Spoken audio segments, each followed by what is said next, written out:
치매 전문 유튜브 채널 똑똑.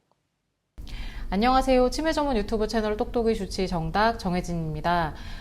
저희 오늘 행동심리 증상 중에서도 거부와 관련된 것들에 대한 이야기를 쭉 해보고 있는데요. 지난 시간에는 식사랑 약을 드시는 걸 거부할 때 왜 그렇고 어떻게 대처해야 되는지를 알아봤다면, 오늘은 어르신들이 씻거나 옷을 갈아입거나 기저귀를 교환하는 등의 어떤 개인 위생과 관련된 것들을 거부할 때 어떻게 해야 되는지를 좀 알아보려고 합니다. 치매 어르신들을 이렇게 돌보다 보면은 어르신들이 씻거나 옷을 갈아입는 것에 대한 거부 반응을 보이시는 분들이 굉장히 많아요. 그래서 이것이 가족분들이 어떻게 해결을 해야 될지 모르겠다 이렇게 상의를 해오시는 분들이 있는데, 보통 이제 인지 기능이 점점 떨어지다 보니까 이렇게 개인 위생 관리라는 것을 왜 해야 하는지 좀 까먹게 되시는 경우도 있고, 혹은 나를 이렇게 씻겨주고 돌봄을 제공해주는 사람에 대해서 기억을 하지 못하기 때문에 완전히 타인으로 생각을 해서 이것을 씻으려고 하거나 옷을 갈아입히려고 할 때 그것을 나에 대한 어떤 개인적인 공격으로 인지를 하는 경우들도 좀 종종 있습니다. 그래서 이렇게 옷 갈아입거나 씻거나 기저귀를 교체하거나 할 때 어떤 방향으로 이거를 전략을 잡아야 되는지 되게 좀 많이 힘들어 하시는데요. 보통 이렇게 종사하시는 분들, 돌봄을 제공하는 가족들에 대한 그 기억하지 못해서 생기는 거부감도 있지만, 씻는 장소, 욕실이 대부분 조명이 다른 공간에 비해 조금 어둡고 그리고 축축하고 약간의 한기가 있는 욕실들이 많기 때문에 그 욕실 자체에 대한 거부감이 있는 경우들도 있고요. 혹은 기저귀를 가끔 이렇게 교환하려고 보면 기저귀의 용변을 보았다라는 것 자체에 대해서 굉장히 수치심을 느끼고 그것을 숨기려고 하는 분들도 꽤 많이 만나게 됩니다. 그래서 순간순간 내가 기저귀에 용변을 보았지만 그것이 남들에게 보여지거나 할 때 수치심으로 남아서 이 케어 자체를 거부하는 것처럼 보이기도 하고요. 그리고 개인적으로 내가 갖고 있는 여러 가지 옷들을 좀 이렇게 켜켜이 입고 절대 벗지 않으려고 하시는 것도 일종의 어떤 불안감이 기저에 깔려 있어서 옷을 이렇게 하나씩 벗기려고 할 때 그것이 뭔가 내가 가지고 있는 무언가를 빼앗으려고 하거나, 혹은 예전에 더위나 추위에 굉장히 고생하셨던 기억 속에서 이것을 내가 다 입고 있어야만 한다라고 강박적으로 생각하시는 경우에도 그럴 수 있고요. 또 한 가지는 어르신들이 씻거나 이렇게 옷을 갈아입으려고 할 때 주머니 안에, 옷 안에 이것저것을 굉장히 좀 챙겨서 숨겨놓고 계시는 분들이 있는데, 그것을 뺏기지 않아야 한다라는 그런 아주 강한 믿음을 갖고 계셔서 그것을 빼앗으려고 사람들이 나를 괴롭힌다라고 인지하는 경우들도 본 적이 있습니다.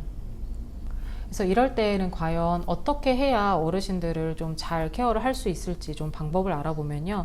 우선은 어르신 이거 지금 너무 지저분하니까 씻어야 해요 라든지, 혹은 옷 이거 너무 오래 입었잖아 갈아입어야 돼요 라든지 하는 식으로 이거는 이렇게 해야 한다, 이렇게 하셔라 라는 식으로 명령이나 약간 지시하는 어조로 했을 때 어르신들이 그것에 거부 반응을 일으키는 경우가 많아서 살짝 어르신의 의사를 물어보는 방식으로 이거 옷 이번에 되게 좋아하는 예쁜 옷 빨았는데 이걸로 갈아입으실까요? 라든지, 혹은 어르신 지금 땀 많이 흘리시는데 요거 좀 땀 좀 살짝 닦을까요? 이렇게 본인의 의사를 좀 먼저 확인하는 방식으로 진행을 하셔야 하고요.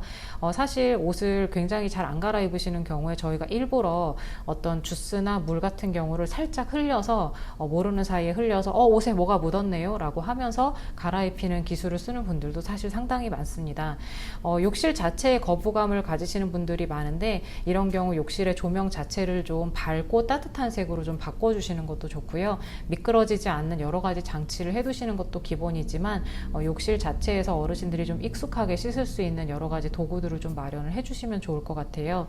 그리고 제일 또 저희가 잘 쓰는 방법 중에 하나가, 가족들이나 돌봄 종사하시는 분들이 먼저 씻는 것을 보여주는 건데요. 어르신이 계시는 곳에서 내가 먼저 손을 씻고 발을 씻고 세수를 하고 하는 것을 좀 보여주면서 같이 하자, 함께 하자라고 유도를 해주시는 것도 좋은 방법입니다. 물이 너무 차거나 너무 뜨겁지 않게 적정 온도를 유지해 주시는 것은 아마 기본일 것 같고요. 사실 좀 여건이 되시는 분들의 경우는 이런 이동식 욕조를 좀 사용을 해서 거실에서 씻는 것도 좀 방법 중에 하나라고 볼 수 있습니다. 옷을 벗는 것을 굉장히 꺼려 하시는 경우는 굳이 그거를 벗겨서 꼭 욕조에서 목욕을 해야 되거나 하는 것은 아니고요. 옷을 입으신 상태에서 씻을 수 있는 부위를 먼저 손 씻고 발 씻고 세수하고, 거기서 조금 더 진행이 되면 소매를 걷어서 팔을 씻기고, 거기서 조금 더 진행하면 바지를 걷어서 씻기고, 이게 점점 친해지는 과정에서 조금씩 범위를 확장하고, 끝까지 속옷은 이렇게 거부를 하시는 경우에는 속옷을 입은 채로 씻으시는 것도 방법입니다.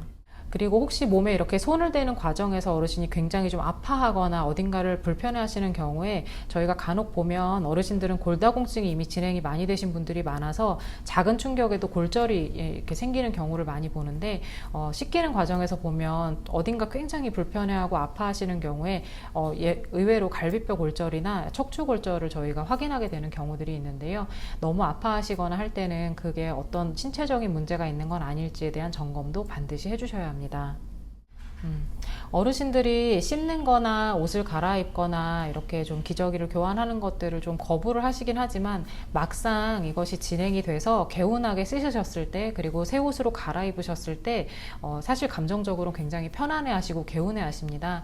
씻기 전 과정이 좀 많이 힘들고 지난한 과정이 있다 하더라도, 이렇게 씻은 후에, 옷을 갈아입으신 후에 아주 개운하고 평온해진 모습을 상상하면서 좀 어렵더라도 이 과정을 차근차근 하나씩 넘어야 하지 않을까, 그렇게 생각합니다. 지금까지 치매 전문 유튜브 채널 똑똑의 주치의 정답, 정혜진이었습니다. 감사합니다.